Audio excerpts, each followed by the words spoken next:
بسم الله الرحمن الرحيم الحمد لله رب العالمين وأصلي وأسلم على خير خلق الله أجمعين نبينا محمد وعلى آله وأصحابه أجمعين أما بعد. So tonight inshallah we'll discuss the fiqh of surnames and the fiqh of a kunya, and with that we have completed most of the masail of a newborn. So to start, we're just going to mention one or two things. One thing mainly from yesterday's dars, and that is from the fiqh of names. The fuqaha speak on the ruling on naming a person or a child with more than one name. So to name him, for example, let's say his name is not only Muhammad, but let's say you say Muhammad Ahmed Ibrahim. Can you name a child like that? Or should it be one name? So here they say it is permissible. It is permissible to name more than one name. It is permissible to name more than one name, but they say it's better. They don't say sunnah or something, but they say better to keep it to one name. They say better to keep it to one name. The reason is, they say that's what Rasoolullaah did with his children. So he named them Abdullah, he named them Qaasim, Fatima, etc. He didn't name them more than one name. He didn't name them Qaasim Muhammad or Qaasim Ahmad or something like that. So he named them one name, so that's why they say one name is better. It's better. Not sunnah or something, but just better. And more in line with what Rasulullah himself did. Then, starting with the fiqh of surnames, so we're going to discuss masail connected here. For example, a wife changing her surname, or you have a foster child, or an adopted child, etc., or a stepchild, stepfather changing the surname, etc. So before we get to the fiqh of this, we have to build, or let's build the mas'ala. Let's build the mas'ala, and let's understand this concept of attributing yourself to someone. Attributing yourself to someone, because that's where the crux of this mas'ala would come. So some would say you're not allowed to change, a lady is not allowed to change her surname to her husband's surname, because it's as if she's attributing herself to the husband / the husband's family. So will surnames fall into this or not? And how do we understand the mas'ala of attribution? When would it be correct or incorrect to attribute oneself to one's family? Because what comes in the Quran is Allah says, "Ud'uuhum li'ābā'ihim huwa aqsiṭu 'inda Allah." Allah Azza wa Jal says to call a person or attribute a person to their father. That is more just with Allah. To attribute a person with their father, with their father's name, that is more just to Allah. And also Rasulullah sallallahu alaihi wasallam is mentioned in a few of his ahadith, the meaning of which, where Rasulullah sallallahu alaihi wasallam said, whoever knowingly attributes himself to someone who's not his biological father, then for that person paradise will be made forbidden for him. That person, paradise will be made forbidden for him.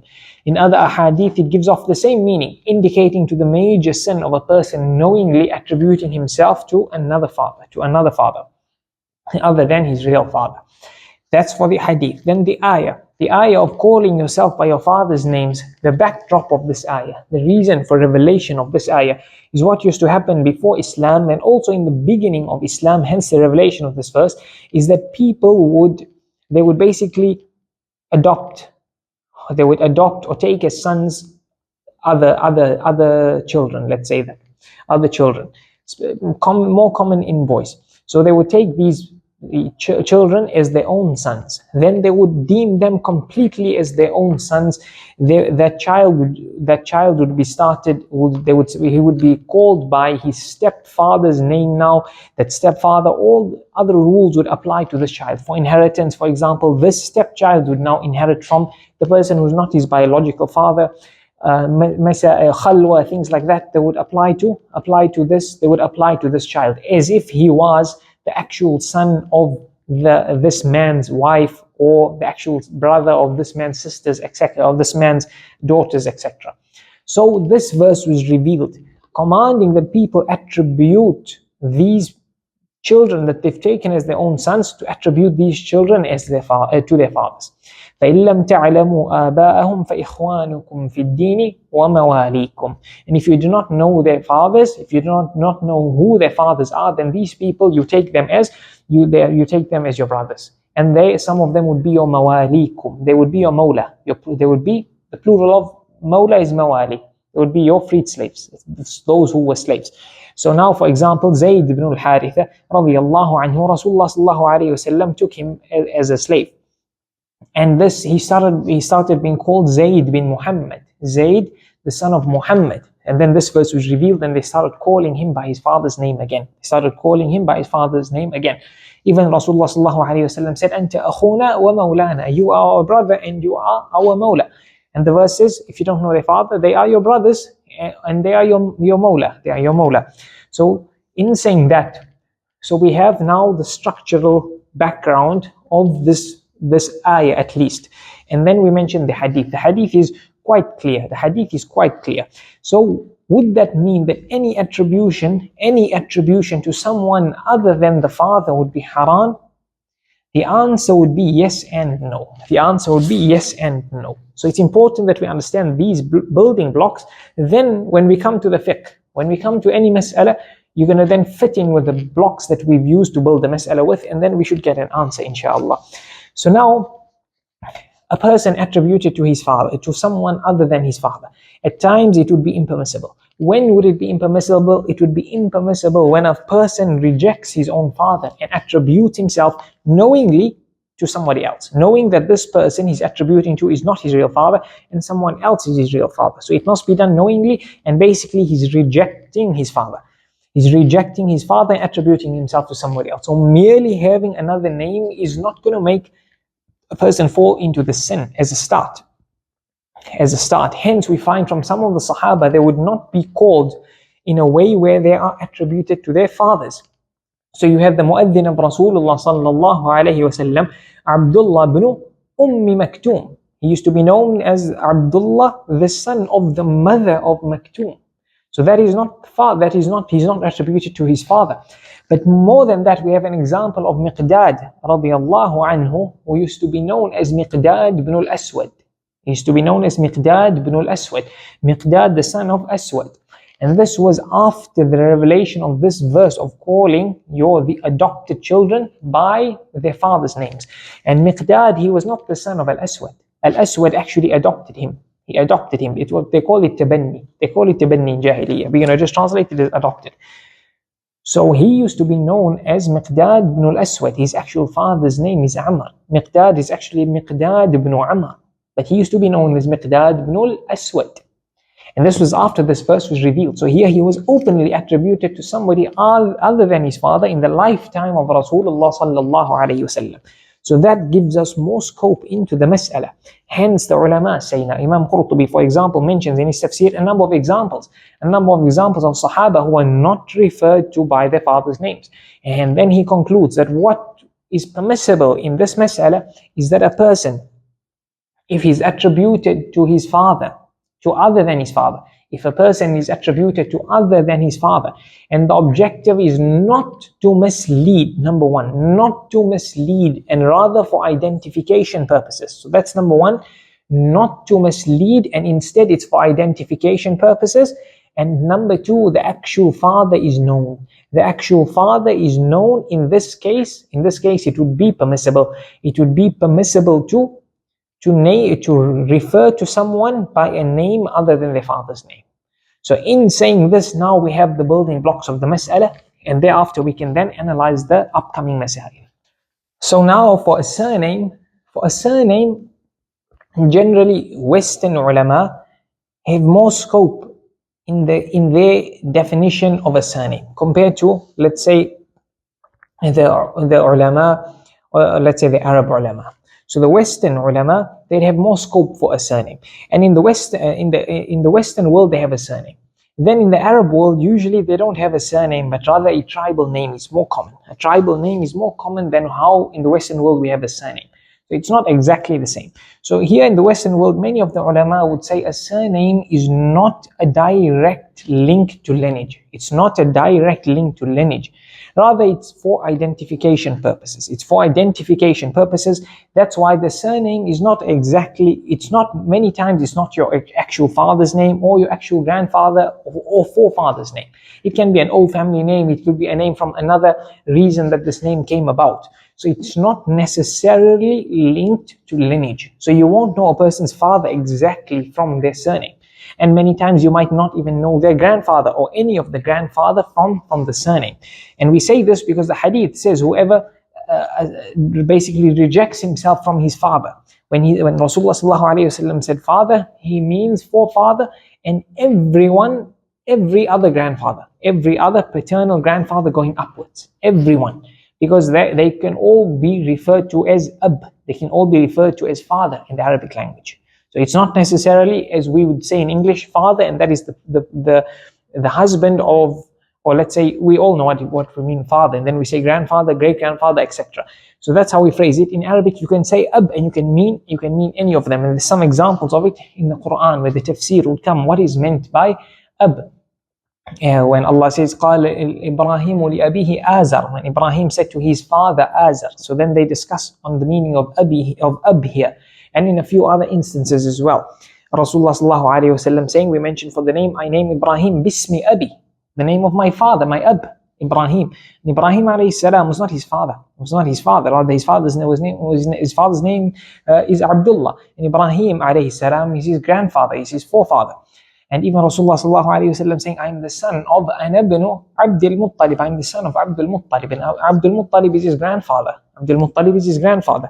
But he says, I am the son of him, of Abdul Muttalib. So that again is an important thing to note, because that Rasulullah sallallahu alayhi wasallam attributed himself to his grandfather. So that's an important point to remember as we discuss this mas'ala. Because again here it's an attribution to someone who's not the direct father, it's the grandfather. But it's also connected to this hadith and this mas'ala. So in saying that, the surname, from one angle, they are right in the sense that it doesn't have a direct link to lineage. You won't know a person's father or grandfather from the surname.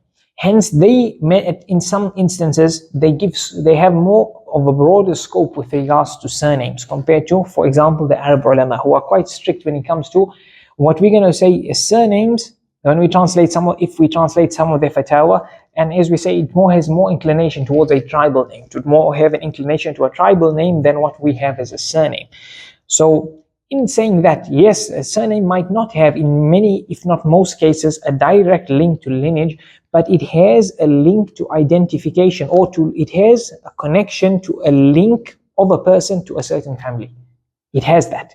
So basically what would happen is, it's very common that you ask the person what's his name and what's his surname. For example, he'll say, my surname is Muhammad. You ask him where's he from, he'd mention a town. Let's say he's from Mecca. So the questioner might know people in Mecca. The person might know people in Mecca. They're going to say, you are Muhammad, you are from the family of Muhammad, your family's surname is Muhammad in Mecca, and they immediately might think, which is the family with the surname Muhammad, placing you there. They won't know your father. They won't know exactly from there your father. It can be your uncle. It can be anyone who has the same surname, cousin, whatever. But they will link you to a family. They know you come from that family. If they know, so that's how. So it doesn't have a direct link to lineage, but it has a link to your identification and your family. So when we say that, and we build the mas'ala, depending how a person builds the mas'ala, they can conclude the answer. That's very important to know. That's why it's very important to realize how the conclusion of fiqh masail are built. More important is that compared to the actual final result.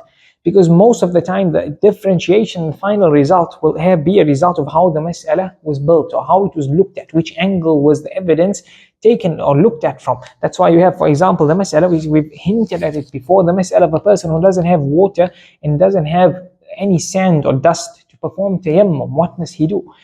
All four madhahib have a different opinion. Where do they conclude this? One hadith. They all have one hadith, and they deduce 4 different opinions.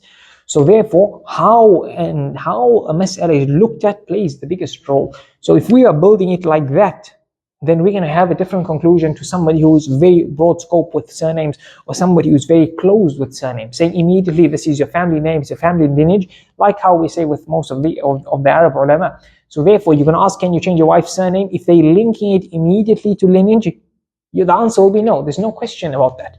But then you have to argue, or you have to go back and forth and analyze whether a surname is actually connected to lineage. If you conclude it's not, then you have to say that the answer would be there's more scope to change a surname. So basically that's the building blocks of the mas'ala.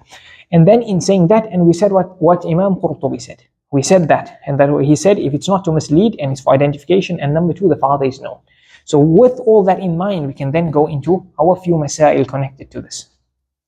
So now in saying that, when we say that the surname doesn't have a direct link to a person's lineage, but through a surname, somebody else could fit this person with a specific surname into a family. So it has kind of a connection or identification for a person. It has an identification to the person. Who does he belong to? Which family does he belong to, essentially? So in saying all of the above, can a lady change her surname after marriage?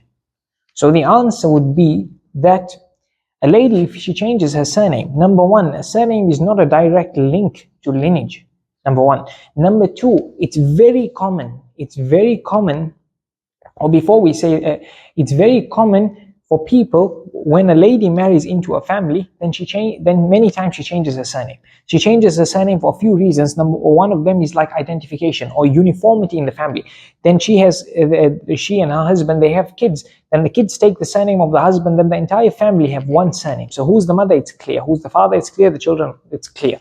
So in saying that, a lady would also, when she marries into a family, she might change her surname. People ask her, what's her surname? She might not give her maiden surname.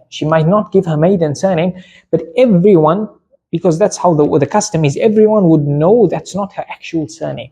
If she doesn't give, they might ask her, is it your maiden surname or not? If it's not, no one thinks she's from that family. They might know, oh, you married into that family. So immediately they know she's not from that family. So on number one, for lineage, it's out, because it's not a direct link in most cases, and especially here, number one.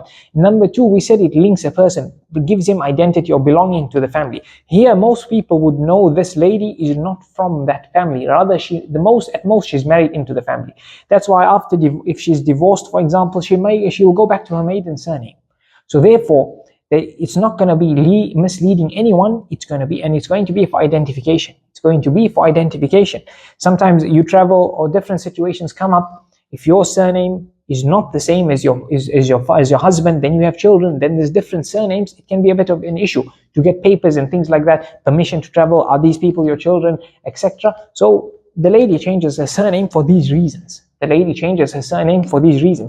That in mind, it's not a must that she change her surname. It's not an Islamic thing to have a surname. In the past, in the time of Rasoolullaah, people were attributed to their father. So they were known as Muhammad ibn Abdullah. They were known as so-and-so, the son of so-and-so. That's how they were. They were commonly known as.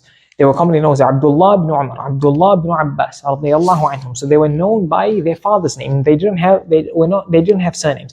At most was a tribal name, Abu Musa al-Ash'ari, radiyallahu anhu, for example.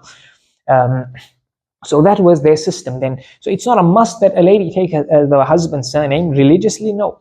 And is it permissible? The answer would be it inclines towards permissibility more than impermissibility, especially from the fatwa of many, in fact most of the Western ulama. Yes, we said the Arab ulama are a bit stricter. They're a bit stricter because it has more of a tribal connection. She would not be from that tribe.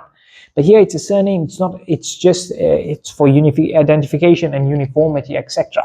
And there would be no misleading, and people would know that she is basically not from that family and she's married into the family. So in that case, there's more scope for permissibility than impermissibility. Then the second last mas'ala with regards to this is that if a person adopts a child, or there's a divorce between the parents and the mother remarries, so now can this child's surname be changed to his stepfather's surname, or can this adopted father or adopted parents give the adopted child, the same surname as them? Now here we have to first understand, and we have to first know that if the child, to tell the child that the stepfather or the adopted father is the real father, that is haram. It's impermissible. The child must know who his real father is. He must know his actual lineage. Lineage is one of the most important principles that Sharia tries to protect. It's one of the main 5 necessities that the Sharia tries to protect. So it's not permissible for a person to make the child think that the stepfather or this adopted father is the real father. It's not permissible. And it's not permissible for the mother to not tell the child who his father is or her father is. It's not permissible. She has to do so. It's haram. And especially haram if they were to change the surname in order to harm the actual father or to disassociate the child with his real father. Maybe the child is really young, the child would never know that's his real father, who his actual father is. And from when he's young or she's young, she thinks that the stepfather or adopted father is the real father. It's impermissible with those intentions. It's impermissible with those intentions. It's impermissible. So we say, number one, the child should know or eventually know when he can understand or she can understand who their real father is. That's number one. So when there's a mix of lineage or this deception of lineage, that's haram. Surname or not, one says deception of lineage, haram. Now when it comes to surname, now you're going to give, if you give the adopted child the surname of the adopting family or foster family or stepfather, etc. On one hand, we said it doesn't directly indicate lineage. The child from that surname would not be immediately known as he or she is the son of the exact stepfather or adopted father. We said that. But we said there's a sense of belonging and lineage to which family the child belongs to. And the reality is, if the child is given the surname of the stepfather or the adopted father, it could give the impression the child is from that family. But the child is actually not. He's from the family of his actual or her actual real father. So that's where the gray area comes in. Now, in saying that, that's why some of the ulama, again, we are speaking most of the Western ulama. The Western ulama, because we said the Arab ulama, the opinions. The Western ulama, some of them give scope in permissibility of changing the surname, because of the connection to lineage. That it's not a direct connection, so it's not changing the lineage. But we added our extra point, and that is the important point. Hence, you'd find some of the ulama not allowing it, or saying preferably not. And they would only allow the changing of the surname, or giving this new surname in certain such situations. For example, as we said just now, uniformity in the family. So when traveling, paperwork, legal documents, etc., it's much easier if the surname is one surname throughout the family. Even other situations, nikah, etc., the stepfather putting his name as the real father, he can't. It's not permissible. But he can if it's really needed, but it's known by everyone, it's not the real father. It's known, it's not the real father. So therefore, if a person were to change this child's surname, this adopted child or foster child, etc., whatever it may be, or not foster child, but rather adopted child or stepchild, then if there's a need, like legal purposes, papers, etc., passports, etc., to have uniformity in the family, then there's scope for permissibility. But at the same time, the child must know who is his real father and what's his real surname in family. It's important. And number two, you can change the surname. If there's a changing of surname, it should also be known, or the child should know. Therefore, maybe to inform others, it can become a little bit of a not appropriate situation to discuss further. Where's your real father, etc. But if it is known that the surname the child has is not his real surname, then that would be better. But sometimes the child has his step surname, his adopted family surname, and he gives that surname, and people think he's from that family. It becomes a sensitive topic for the child to say, no, I'm adopted, or my father this or my father that. So it's a bit of a tricky one. The best thing is, or I can't say the best thing, but a person maybe should consult ulama what to do in this case, or analyze the variables, what is better. As long as the child knows his real actual family, and therefore if it's better to keep the child's surname as what it should be, then that should be done. But otherwise, for other reasons, then you can change the surname, as long as at least the child knows his real family. At least the child knows his real family and his real father, his real family and real father. So now another mas'ala, possibly the last one with this masail of surnames, and that is, if the father is not known. If the father is not known, then how do we work the surname for this child? And we said, فَإِن لَمْ تَعْلَمُوا آبَاءَهُمْ فَإِخْوَانُكُمْ فِي الدِّينِ. If you don't know their father, then they are your brothers in Islam. They are your brothers in Islam. But that's correct in fiqh and in the Islamic law, etc. But now in this Western world where you need a surname, or you should have a surname, then what do you do in this case? Here, they say that one option to do is that the child is given his mother's surname. The child is given his mother's surname. Again, it's not direct lineage, but he is the child of so and so, and it's his mother's family, so he is still family with those people. So it can still work. And there's something that is connected to this in Sharia. A child born out of wedlock is attributed to his mother. He's said so and so, if he's a boy or girl, ibn or bint, and then a lady's name, bint Aisha, bint Fatima, etc. He's given his mother's name. So there is some scope for such a thing in religion. There is such a scope for such a thing in religion. But if not, then they say the person can give a neutral surname. The person can have a neutral second name, if you put it like that. Neutral as in maybe a name that will not give off that he's from, or the person is from a specific family, or more so, it's easier with Arabic examples. It's easier with Arabic examples. So, for example, Arab ulama would say that you name, for example, you were to say, let's say, your name is Abdullah. Your second name, you can put it, let's say, Al-Maghribi. So that means you are Moroccan. You're Moroccan. So you give that kind of saying, Abdullah Al-Maghribi. So Abdullah, which translates Abdullah as in he's Moroccan. But so that's like a neutral surname. Or you can give a neutral name or neutral surname or neutral attribution to a father. So we said when you don't know a person, the person's name, you can address them any way you like. But if you want to use a name, instead of using like Muhammad, you can say Abdullah, because for sure a person is the slave of Allah.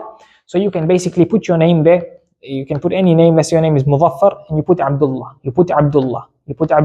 because for sure you're going to be the son of Abdullah. And it's not a surname that gives any issues, because metaphorically, figuratively, etc., the meaning can work out. So when the surname is not known, if a person, for some other reason, especially if to have a similar surname with the mother, then they can use that name. Otherwise, a person can use a neutral name. Otherwise, a person can use a neutral surname or second name. Or in wanting to attribute to his unknown father, he can use a neutral name like Abdullah, Abdurrahman, etc. It might not be the literal name of his father, but figuratively it fits that he's the son of the slave of Allah or the slave of Abdurrahman, which fits. So that's what options the ulama give for the situation. Now another mas'ala, the ulama speak about what's the ruling on naming objects. What's the ruling on naming objects or pets? Or if you were to phrase it differently, what's the rule on giving Arabic or Islamic names to your pets or to objects? So the rule, people, for example, name cats. For example, they name their cat or they name their fish or whatever it may be. So here the ulama say that Rasoolullaah sallallahu alayhi wasallam himself, he named his animals and he even named his sword. His sword was called Dhul Fiqar, and he named his camel al-Qaswa, and he named his horse al-Luhayf, and he named his donkey Ufayr. So these were names for his animals, the names for his animals, and a number of the Sahaba did it.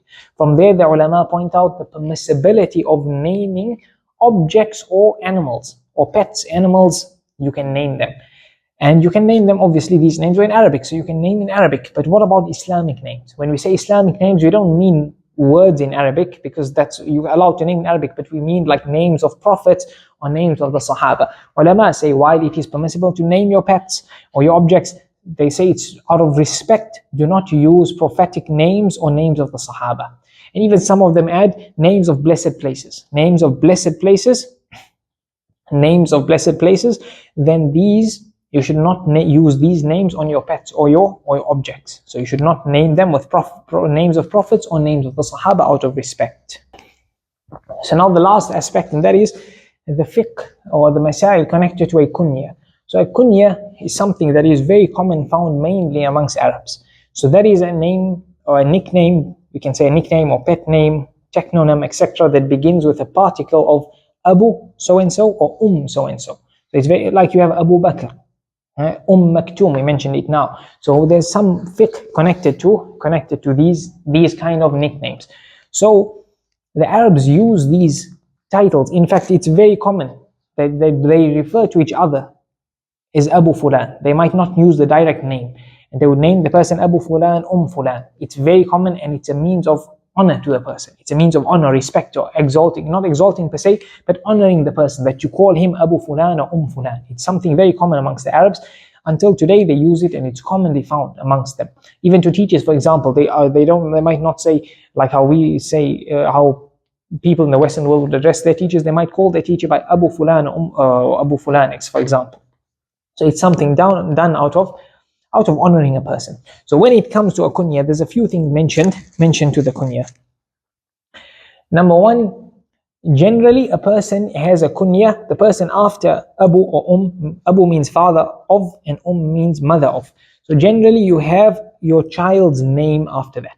Your child's name after that. So you are known as, for example, Abu Muhammad, Abu Ahmad. Rasulullah sallallahu alayhi wasallam was known as Abu al-Qaasim, the father of Qasim. So it's common to have your children's name. It's common to have your child's name. Is it a must to have your child's name? The answer is no. You do not need to have your child's name. You do not need to have your child's name. Abu Bakr radiallahu anhu, he was known as Abu Bakr, the father of Bakr. He didn't have a child named Bakr. Bakr means a young baby camel. He didn't have a child named Bakr, but he was known as Abu Bakr. So it's not a must that you have your child's name. It's permissible to not have a child's name. It's permissible to not have a name of a human. You could have a name of something else, like Abu Huraira, the father of the kitten or the cat. He used to walk around with a little kitten. In fact, there's a whole story of it, but we won't mention it now for time-wise, how he used to keep a little kitten in his sleeve, etc. Radiallahu anhu. So anyways, that's a cat now. So he was known as Abu Huraira or Abu Hir. You can name a person Abu Hir. He was named Abu Huraira radiyallahu anhu. So you do not need to have it as a human. You do not even need to have it as something animate. You can name it as a person's. You can name it according to something that a person commonly does or situation a person is in. So for example, Rasulullah sallallahu alayhi wasallam, Ali radiyallahu anhu and his wife Fatima radiyallahu anha, they had a little bit of a tussle. They had a little bit of an argument. So Ali radiallahu anhu went out. He was a bit frustrated. He went out. He went to relax in the masjid. So Rasulullah sallallahu alayhi wasallam knew of this little back and forth and the little bit of tension between his daughter and his son-in-law. So anyways, he enters the mosque and he sees Ali radiallahu anhu there. And Ali radiallahu anhu had a bit of dust on him. So he said, Ya Aba Turab, Ya Aba Turab. He says, oh, the father of dust. He saw him like that.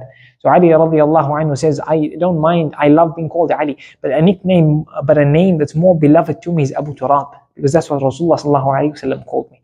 So it was an endearment, a title of endearment and honoring it. So Rasulullah sallallahu alayhi wasallam called him Abu Turab, and they had a little chuckle, and Rasulullah sallallahu alayhi wasallam then resolved the little dispute between his son and his daughter. And the hadith is in Bukhari. So anyway, you can name a person like that. You can name a person like that to a situation, or let's say he's good at something, whatever it may be, you can name the person like that, or he's constantly doing something. Then you can give the person Abu so and so, so and so. So that's permissible. Number 3. And the next mas'ala is your kunya. Generally, sometimes a custom in some of the people, they give the kunya according to a person's eldest child. According to a person's eldest child. So that is permissible. That is better. That is a better thing to do. Whether the child is alive or deceased, even if he's deceased. Why?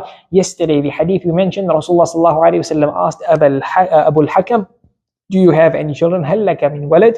So he said, yes, I have the 3, the Muslim and Shuraih and I forgot the third one's name. So Rasulullah sallallahu alayhi wasallam asked him, who's the eldest? So he said Shuraih. So Rasulullah sallallahu alayhi wasallam said, you are Abu Shuraih. You are Abu Shuraih. So therefore, to give yourself a kunya with your eldest child, that would be the sunnah, but it's not a must. You can even if the eldest child is deceased, but you can give a kunya with any of your children. And giving a kunya with having a certain child's name as a kunya does not give that child any preference. It's just a choice. It doesn't mean this child is more beloved or the favorite or anything like that. Another mas'ala, they say it's permissible for a person to have a kunya with their daughter's name. So it doesn't have to be a son, it can be a daughter as well. It is very common amongst the Sahaba. For example, Tamim bin Aus al-Dari, he was known as Abu Ruqayyah. He was known as the father of Ruqayyah. So it's very common it was common amongst the Sahaba to even have a kunya with their daughter's name. So that's another mas'ala that connects to this. And then it is permissible to give a kunya to somebody after they are married and before they have any children. So Ibn Mas'ud radiallahu anhu, he says, Rasulullah sallallahu alayhi wasallam gave me a kunya of Abu Abdul Rahman. Abu Abdul Rahman, and I didn't have any child yet.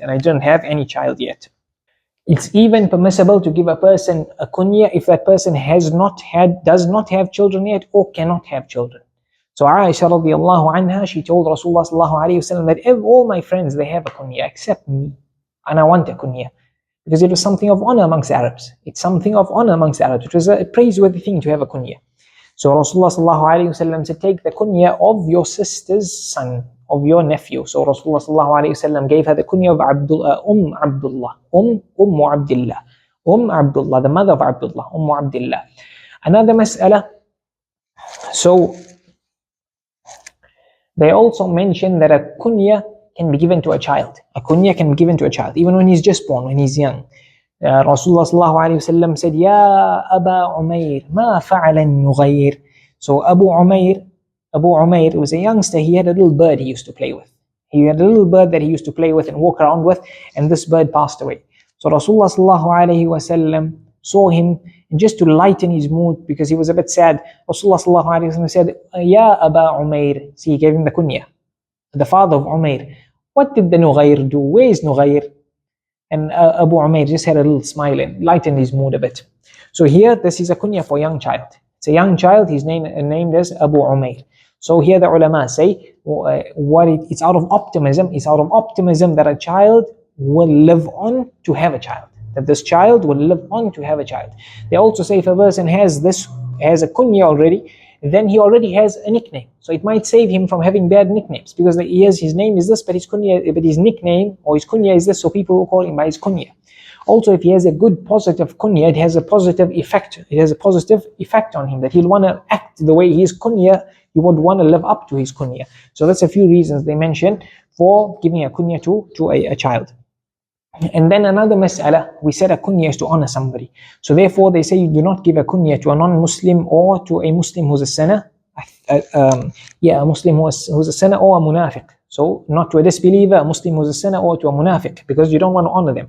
You only allow to give them a nickname, to give them a kunya, or to mention them by kunya when there's a benefit in doing so. Either there's a benefit for the Muslims if you name the person with a kunya, or if you refer to this non-Muslim with a kunya, it will save you from their harm, or they're only known by that name. They're only known by that name. So Allah says, Tabbat yada Abi Lahab.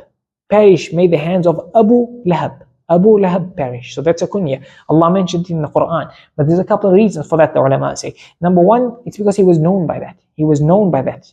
He was known by that. So when a person is only known by the kunya, then you can, even if he's non-Muslim or munafiq or fasiq, you can. And number two, it was because his name had shirk in it. His name was Abdul Izzah. He's the slave of Izzah. Or Abdul Uzzah. أَفَرَأَيْتُمُ اللَّاتَ وَالْعُزَّةِ. The name of the idol was Uzzah. So he's the slave of this idol, Uzzah. So to avoid that shirk in the Quran, to avoid that aspect, Allah mentioned him by his kunya of Abu Lahab. So it's permissible in those situations to mention a non-Muslim or munafiq or fasiq by the kunya. Okay, the final mas'ala with regards to the kunya is, can a person use the kunya of Rasoolullaah sallallahu alayhi wasallam? So Rasulullah sallallahu alayhi wasallam was known as al-Qaasim, the father of Qaasim, from his son whose name was Qaasim. So the ulama say they differ on this mas'ala, because Rasulullah sallallahu alayhi wasallam said, do not use my kunya as a kunya. So the Shafi'i madhab, for example, they say it's not permissible. It's not permissible to use the kunya of Rasulullah sallallahu alayhi wasallam. But other ulama, the Hanafi madhab, the Hanbali madhab, they say this prohibition was during the lifetime of Rasulullah sallallahu alayhi wasallam. There's another opinion of some of the Hanbali fuqaha that it's the prohibition for a person whose name and kunya is the same as Rasulullah sallallahu alayhi wasallam. So the person's name is Muhammad and his kunya is al-Qaasim. But the madhab is that it's permissible after the lifetime of Rasulullah sallallahu alayhi wasallam, and a number of the scholars of Islam have the same kunya as Rasulullah sallallahu alayhi wasallam. So therefore, the kunya of Rasulullah sallallahu alayhi wasallam is permissible for a person to use it, according to most of the ulama. And with that, we've covered most of the masail connected to a newborn and naming the newborn, and a kunya and surnames, etc. We ask Allah Azza wa Jal to benefit us with that which He teaches us, and to teach us that which He benefits us, وصلى الله وسلم وبارك على نبينا محمد وعلى آله وأصحابه أجمعين والحمد لله رب العالمين.